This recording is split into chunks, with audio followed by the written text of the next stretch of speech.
Baik, bismillahirrahmanirrahim. Assalamualaikum warahmatullahi wabarakatuh. Apa kabar hari ini? Alhamdulillah sehat-sehat semua ya. Baik, teman-teman mahasiswa, hari ini kita akan kembali melanjutkan perkuliahan kita dalam mata kuliah agama dan masyarakat multikultural ya.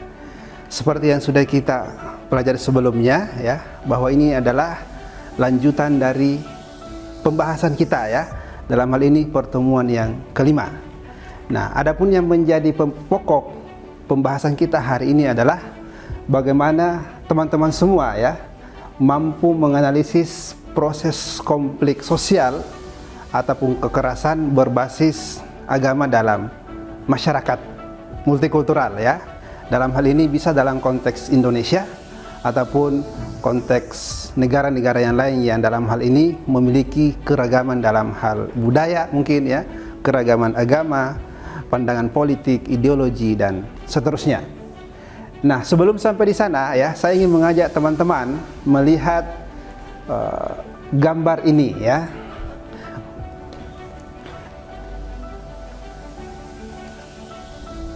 Oke, Anda bisa amati ya gambar di atas.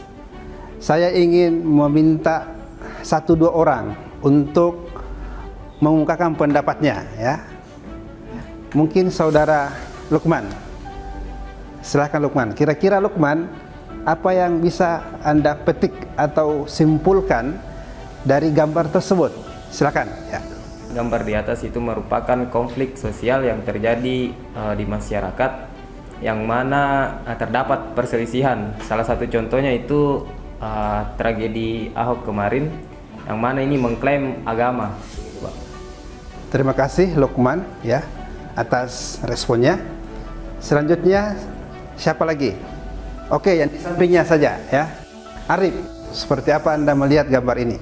Baik, terima kasih atas kesempatannya Pak. Dari gambar di atas saya bisa dapat simpulkan bahwa banyaknya konflik agama dan sosial di masyarakat Indonesia itu mungkin sangat bertolak belakang dengan masyarakat multikultural sekarang, karena kurangnya rasa saling menghargai antar sesama gitu. Ya, terima kasih ya kepada saudara Lukman dan juga Arif yang telah memberikan komentarnya ya. Jadi betul bahwa gambar yang ditunjukkan di atas itu adalah salah satu fenomena sosial yang muncul dalam masyarakat Indonesia ya, dalam konteks keindonesiaan yang kita dikenal memiliki keragaman agama, dan seringkali keragaman itu membuat kemudian melahirkan gesekan sosial di masyarakat. Nah, untuk itu teman-teman, kita akan melanjutkan pembahasan kuliah kita hari ini ya. Tadi itu hanya sebagai pengantar ya, atau brainstorming sebelum teman-teman masuk ke pembahasan inti kuliah kita hari ini. Nah, pertanyaannya adalah apa itu konflik agama ya. Jadi sesungguhnya konflik itu kan diambil dari bahasa Latin ya, con dan fligel, yang berarti bagaimana benturan ya, benturan kepentingan melibatkan dua pihak yang saling bertolak belakang atau bertentangan. Nah, dalam konteks ini teman-teman semua ya, konflik agama ini bisa dimaknai ketika terjadi gesekan sosial ataupun benturan antar dua kepentingan yang melibatkan dua belah pihak ya, dan itu dibingkai dalam slogan ungkapan keagamaan seperti yang disampaikan tadi saudara Arif ya dan saudara Lukman, bahwa peristiwa di DKI Jakarta misalnya ya, di dalam ranah pilkada itu ya tidak lagi murni sebagai konflik politik ya, tapi agama juga masuk karena melibatkan identitas dua agama, dalam hal ini Kristen dan Islam. Nah, itu secara mudah memahami konflik sosial berbasis atau berrelasi dengan agama ya. Nah, selanjutnya teman-teman semua, nah apa yang menjadi penyebab? Nah, tentu menjadi pertanyaan bagi kita semua adalah segala sesuatu yang terjadi itu pasti ada yang melatar belakangi ya, atau latar setting sosialnya yang menyebabkan realitas itu hadir ya. Contoh ya, misalnya penyebab konflik ini adalah karena kurangnya kesadaran akan pentingnya toleransi ya. Jadi ketika ada masyarakat hanya ingin merasa benar sendiri ya, merasa agamanya yang paling benar, tidak mau menghormati orang lain, maka ini justru menjadi salah satu penyebab ya, karena dia tidak menerapkan sikap toleransi, memahami keragaman dalam perbedaan ya. Kita di Indonesia ini kan negara yang memang multikultur, dan salah satu yang menjadi slogan kita adalah Bhinneka Tunggal Ika, berbeda-beda tapi satu. Nah, ideologi ini yang harusnya kita tanamkan dalam diri kita sebagai implementasi dari toleransi sosial itu.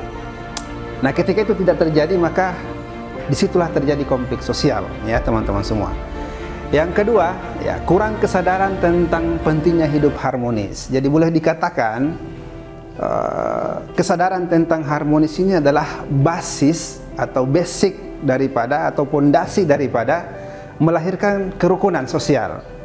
Kalau kita sudah yakinkan dalam diri kita bahwa penting untuk hidup harmonis ya, menjaga perdamaian, menjaga keamanan, saya kira tidak akan terjadi konflik ya, seperti itu. Yang ketiga, nah ini seringkali terjadi, sesungguhnya konflik interpersonal atau individu tapi dibingkai menjadi konflik agama ya, diprovokasi menjadi konflik agama. Ini yang terjadi di Poso ya, terjadi di Ambon, yang justru itu persoalan sepele, tapi kemudian ada provokator yang muncul, akhirnya terjadi kerusuhan massal ya. Yang keempat, nah ini yang sering terjadi penyebab konflik, sengketa pembangunan tempat ibadah ya. Berapa banyak misalnya orang Kristen yang melarang Islam membangun masjid.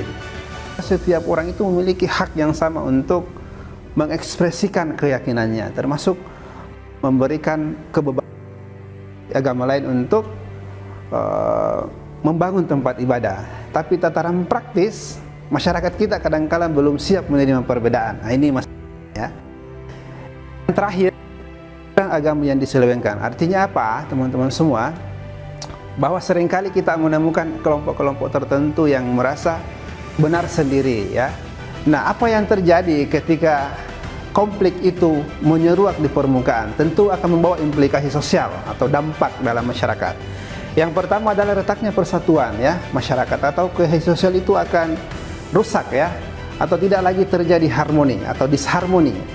Yang kedua adalah ini tentu menimbulkan kekerasan ya, menimbulkan kerusuhan yang dalam taraf tertentu akan melahirkan kerusakan ya. Contoh misalnya Anda bisa lihat di sini, kerusakan tempat bangunan misalnya ya, fasilitas-fasilitas umum itu seringkali rusak karena akibat konflik ya.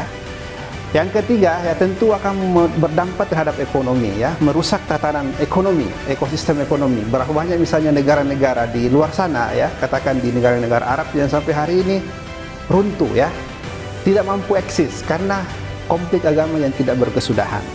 Lalu yang terakhir pastinya tentu ada korban jiwa ya. Ini tidak bisa dinafikan, dielakkan, bahkan di Indonesia sendiri sudah banyak korban-korban akibat dari konflik bernuansa agama. Saya kira ini inti pembahasan kuliah kita ya. Selanjutnya saya akan meminta dari teman-teman untuk bertanya ya. Silahkan Mawardi, oke, Mawardi angkat tangan. Bismillahirrahmanirrahim. Assalamualaikum warahmatullahi wabarakatuh. Waalaikumsalam warahmatullahi wabarakatuh. Baik, adapun yang saya tanyakan ini mengenai materi yang telah dipaparkan tadi tentang konflik agama dan politik. Yang saya tanyakan di sini adalah apakah ada kaitan konflik agama dengan ekonomi politik? Oke, saya kira pertanyaan yang diajukan oleh saudara Mawardi ini kritis ya. Apakah kemudian ada kaitannya antara konflik agama dengan politik maupun ekonomi? Saya kira kalau kita baca sejumlah referensi teori ya, ataupun hasil riset terdahulu, memang ada kaitannya ya. Makanya kalau kita membaca konflik sosial agama itu tidak hanya melihat satu sisi agamanya saja, tapi melibatkan faktor-faktor yang lain. Contohnya misalnya politik. Ya, tadi sudah disinggung saudara kita Lukman. Bagaimana misalnya peristiwa di DKI Jakarta antara Ahok dan Anies Baswedan misalnya. Apa kaitannya dengan faktor ekonomi? Ya, saya kira juga ini ada kaitannya teman-teman. Coba kita baca kembali peristiwa konflik Ambon di Maluku sana ya. Bahwa terjadinya konflik agama itu juga disinyalir karena adanya kaitannya dengan ekonomi. Salah satunya karena kecemburuan sosial. Bahwa di Ambon itu rata-rata yang pendatang yang menguasai ekonomi, termasuk orang-orang Bugis. Akhirnya apa? orang lokal atau masyarakat lokal di sana merasa diri bahwa kita ini tertinggal, maka diusirlah orang-orang yang pendatang. Nah, ini juga salah satu contoh bagaimana fenomena ekonomi juga mempengaruhi eskalasi konflik sosial agama. Saya kira seperti itu, Mawardi, ya. Nah, baik teman-teman semua, hari ini kita cukupkan kuliah kita dalam mata kuliah agama dan masyarakat multikultural, ya. Insyaallah pekan depan kita akan kembali melanjutkan perkuliahan kita berkaitan dengan moderasi beragama. Saya ingin meminta 1-2 orang di antara kalian memberikan refleksi, ya, dari perkuliahan kita hari ini, apa yang teman-teman bisa pahami. Mungkin Fitri bisa? Ya, Pak. Baik, terima kasih atas kesempatan yang diberikan. Langsung saja, setelah saya mendengarkan apa yang dijelaskan tadi, dapat disimpulkan bahwa seperti dijelaskan, konflik itu adalah sebuah bentuk perseteruan atau perpecahan yang kerap kali kita temukan terjadi di lingkup masyarakat. Salah satu hal yang menjadi unsur daripada timbulnya konflik ini adalah perbedaan yang ada di tengah-tengah masyarakat kita. Entah itu perbedaan di bidang ekonomi atau perbedaan di bidang keagamaan. Nah, yang menjadi pokok masalah perbincangan pada siang hari ini yakni konflik agama, dilatar belakangi oleh agama. Lantas bagaimana kita untuk mencegah hal-hal tersebut terjadi di lingkup kita, yakni menerapkan yang namanya moderasi beragama. Nah, seperti yang digaungkan oleh pemerintah kita saat ini, moderasi beragama itu perlu kita terapkan di lingkup sehari-hari, karena perlu teman-teman ketahui, moderasi beragama itu bagaimana cara pandang kita memahami sebuah agama agar kita beragama itu tidak terlalu ekstrim. Dalam artian kita tidak ekstrim ke kiri dan ekstrim ke kanan. Sekiranya dengan kita terapkannya moderasi beragama di lingkup bermasyarakat ini, mungkin ini bisa meminimalisir terjadinya konflik berkepanjangan di kehidupan bermasyarakat kita. Terima kasih. Baik teman-teman semua, cukup sekian perkuliahan kita hari ini, ya.